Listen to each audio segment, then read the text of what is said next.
మీతోనే నేను ఉంటాను అని తన భర్తతో పాటు అడవి వెళ్ళిపోయింది. రామాయణంలో ఏంటి కథలోని ఒక్క రాముడే అడవికి వెళ్ళాలి, రాముడికి మాత్రమే అరణ్యవాసం. కానీ నా భర్త ఎక్కడుంటే నేను అక్కడే ఉంటాను, నీతోనే నా ప్రయాణం అని చివరి వరకు భర్తతోనే ఉన్నాడు. రావణాసుడు తీసుకొని వెళ్ళిపోయిన తర్వాత అప్పుడు కూడా భయపడలేదు. అప్పుడు కూడా భయపడిందా? మనందరం గలసందరూ మీరు భయపడతారు, చిన్నదానికి బొద్దుకి భయపడతారు, లెజుడికి భయపడతారు, దేనికైనా భయపడతారు. అవునా? వెళ్ళమన్నా భయపడతారు. చేయొద్దండి. చాలా మంది అంటే ఎంతమంది ఉన్నారు, ఒకే దగ్గర ఎక్కువ మంది ఉన్నారు కాబట్టి భయం లేదు. మీరు ఒక్కరు ఉంటే భయం వేస్తారు. భయం లేదా? సరే, ఇప్పుడు ఇందులో చేయొత్తులో ఒకరు తీసుకెళ్ళి బొద్దుకి వదులుతాను ఆ చెట్లో. గర్ల అయినప్పటికి కూడా చిన్నప్పటి నుంచే భయం లేదు. ఒక రాక్షసుడు ఎత్తుకెళ్ళిపోయినా కూడా భయపడలేదు. నా భర్త వస్తాడు, నన్ను తీసుకొని వెళ్తాడు, నేను చంపుతాడు అని ధైర్యంగా నిలబడింది. ఆ గుణాలు మీ అందరిలో ఉండాలి. ఆడపిల్లలందరిలో ఆ గుణాలు ఉండాలి. ధైర్యంగా నిలబడగాలి, దేనైనా కూడా ఎదిరించి పోరాడగలగాలి. ఎవరికి భయపడవలసిన అవసరం లేదు. ఒక్క నీ తల్లిదండ్రులకి, గురువుకు మాత్రమే భయపడాలి. ఇంకెవరినైనా ఎదిరించే ధైర్యం నీలో ఉండాలి అని చెప్పేదే మన సీతాదేవి క్యారెక్టర్. లక్ష్మణుడి క్యారెక్టర్. ఈరోజు మన ఇంట్లో ఇద్దరు అన్నదమ్ములు ఉంటే రోజు కొట్టుకుంటున్నాం. అవునా? చిన్నదానికి కొట్టుకుంటాం. మా ఇంట్లో ఇద్దరు అబ్బాయిలు ఉన్నారు, వాళ్ళిద్దరూ ముందు కొట్టుకుంటున్నాడు. అలా అనలేదు. అన్నయ్యే నాకు దేవుడు, అన్నయ్యే నాకు తల్లి తండ్రి, నాకంటే పెద్దవాడు నాకు తండ్రితో సమానం. అన్నయ్య ఎక్కడ ఉంటే నేను అక్కడే ఉంటాను. అన్నయ్య ఏది తింటే అదే తింటాను.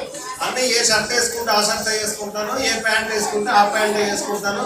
అన్నయ్య ఏం చెప్తే చేస్తాను. చివరికి అన్నయ్య చచ్చిపోమంటే చచ్చిపోతాను అన్నాడు. అంటే ఎంత గొప్ప తమ్ముడు! అటువంటి తమ్ముడు ఉంటాడా? అంత గొప్ప తమ్ముడు. రాముడు కూడా ఏమంటాడు? నా తమ్ముడు ఈ భూమి మీద లేని నేను కూడా ఉన్నాను అంటాడు. నా తమ్ముడు ఏ రోజైతే చనిపోతాడో నేను ఆ రోజు చనిపోయినట్టే. నా తమ్ముడు ఉన్నంత వరకే నేను ఇక్కడ ఉంటానంట. అంటే అన్నదమ్ముల అనుబంధం అంత గొప్పగా మనకి రామాయణంలో ఉంటుంది. భరతుడి కోసం రాముడు రాజ్యాన్ని విడిచిపెడతాడు. ఆ భరతుడు వచ్చి ఏం చేస్తాడు? మా అన్నలేని రాజ్యాన్ని నేను పరిపాలించడం ఏంటి, మా అన్నయ్య తాలూకు చెప్పులు పరిపాలించాలి ఈ రాజ్యాన్ని అని చెప్పేసి రాముడు తాలూకు చెప్పుల్ని, అంటే తన అన్నయ్య తాలూకు చెప్పులు తల మీద పెట్టుకొని సింహాసనం మీద పెట్టి రాముడు అరణ్యవాసం ముగించుకొని 14 సంవత్సరాలు అయిన తర్వాత తిరిగి వచ్చేటంత వరకు కూడా రాముడు తాలూకు పాదుకులు, అంటే రాముడు తాలూకు చెప్పులు రాజ్యాన్ని పరిపాలిస్తాయి. అంటే అన్నదమ్ములు అంత గొప్పవాళ్ళు. మనందరూ రావణాసురుడిని విలన్గా చూస్తాం. ఎందుకు? రావణాసురుడు బ్రాహ్మణ కులంలో పుట్టిన ఒక గొప్ప రాజు, అత్యంత తెలివైన వాడు, శివుడికి అత్యంత ప్రీతిపాత్రమైన భక్తుడు, వీరుడు, ఇవన్నీ ఉన్నాయి. కానీ సీతాదేవిని ఎత్తుకెళ్ళిపోవడం అనే ఒక చిన్న తప్పు చేయడం వల్ల మనందరికీ వెళ్ళైపోయాడు. అంటే నీలో ఎన్ని గొప్ప గుణాలు ఉన్నా, నీలో 100 గొప్ప గుణాలు ఉండొచ్చు, నువ్వు మంచోడు పోయి ఉండొచ్చు, నువ్వు రక్తదానం చేయొచ్చు, నువ్వు ఏది అడిగితే అది ఇచ్చేవచ్చు. నీలో ఎన్ని గొప్ప గుణాలు ఉన్నా ఒక చెడ్డ పని ఈ గొప్ప గుణాలన్నింటినీ మూసేస్తుంది. అందుకు చెడుకు అవకాశం ఉన్నంత వరకు చెడ్డ పనులకు దూరంగా ఉండాలి. అందరితో చక్కగా మాట్లాడాలి, పెద్దలందరినీ గౌరవించాలి, నీ ఉపాధ్యాయుని నువ్వు గౌరవించాలి, క్లాస్ రూమ్లో ఉన్నప్పుడు సైలెన్స్గా ఉండాలి, ఈ క్లాస్ రూమ్ పేరెంట్స్ చెప్పింది ఏం చెప్తున్నారు అనేది వినాలి. ఈ గుణాలన్నీ నువ్వు అలవరుచుకుంటేనే రామాయణంలో ఉన్నంత గొప్ప క్యారెక్టర్గా నువ్వు కూడా మారుతావు. రామాయణం లాస్ట్ లో వింటారా? ఒకసారి మరి చెప్పాలి. Very good. అయితే రామాయణం లాస్ట్ లో యుద్ధం అంతా అయిపోతుంది. యుద్ధం అంతా అయిపోయిన తర్వాత రావణాసుడి అన్నదమ్ములు ఇద్దరు చనిపోతారు. ఎవరు రావణాసుడి ఇద్దరు అన్నదమ్ములు? రాముడు కొడుకు ఉంటాడు. కొడుకు ఎవరు? కొడుకు కూడా చనిపోతాడు.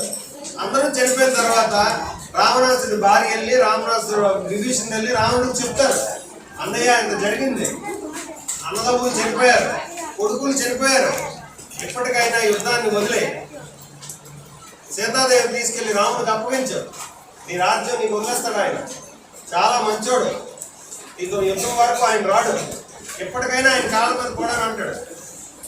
అప్పుడు మనం రామనాథుడి దగ్గర నుంచి నేర్చుకోవాల్సిన గుణం ఉంది. ఇంత జరిగింది, నా కొడుకు చనిపోయాడు, తమ్ముడు చనిపోయాడు, రాజ్యం పోయింది, సైనికులు అందరూ పోయారు, నేను ఒక్కడిని బతికి ఏం చేస్తాను? విజయమో వేరే స్వర్గమో, గెలిస్తే గెలుస్తాను, చనిపోతే చనిపోతాను, కానీ రాజీ పడను. దాన్ని ఏమంటారు? Sporting spirit. అది స్పోర్టింగ్ స్పిరిట్ అనమాట. యుద్ధంలో ఎప్పుడు మనం ఎలా ఉండాలి? ఆ స్పిరిట్ లో ఉండాలి, ఆ ధైర్యం ఉండాలి. అంతే తప్ప ప్రతి చిన్నదానికి భయపడిపోయి బేళ పడిపోయి అంత అయిపోయింది, నా జీవితం అంతా అయిపోయింది అనే విధంగా భయపడకూడదు. జీవితం ముందు ఇంకా ఎంతో ఉంది, ఇంకా మంచి జరుగుతుంది, ఇంకా నేను గెలుస్తాను. కాంపిటీషన్లో నువ్వు ఓడిపోయావు, ఓడిపోతే మరి ఎప్పుడు డ్రాయింగ్ పోటీలకు వెళ్ళవా? వెళ్తావా వెళ్ళవా? వెళ్ళాలి. మనం డ్రాయింగ్ పోటీలు ఇక్కడ ఓడిపోయినా కూడా నెక్స్ట్ పోటీకి వెళ్ళాలి. వెళ్ళి ఏం చేయాలి?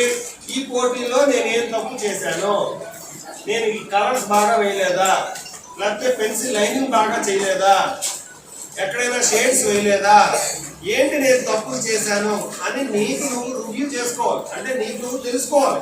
నీకు తెలుసుకొని ఆ తప్పులన్నీ కవర్ చేసుకుంటూ నెక్స్ట్ కాంపిటీషన్లో నేను ఇంకా మోర్ పర్ఫార్మెన్స్ ఇస్తాను అనే విధంగా నేను నువ్వు తయారు చేసుకోవాలి. లైఫ్లో ఎప్పుడైతే నువ్వు అలా తయారవుతావో అప్పుడు నువ్వు అనుకున్న విజయాలన్నీ నీ దగ్గరికి వస్తాయి. నువ్వు విజయం దగ్గరికి వెళ్ళడం కాదు, విజయమే నీ దగ్గరకు వస్తుంది. ఓకేనా?